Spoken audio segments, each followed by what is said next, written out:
Το πρώτο υλικό που θα χρησιμοποιήσουμε είναι κόλλα. Κόλλα διάφανη. Τι χρώμα θέλεις να βάλεις?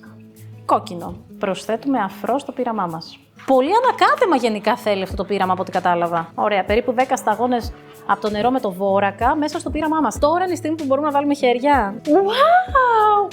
Εάν κάποιος επιστήμονας ή επιστημόνισσα θέλει να βρεθεί κοντά μας και να ζήσει την εμπειρία, μπορεί να μας στείλει email στο email του CIT.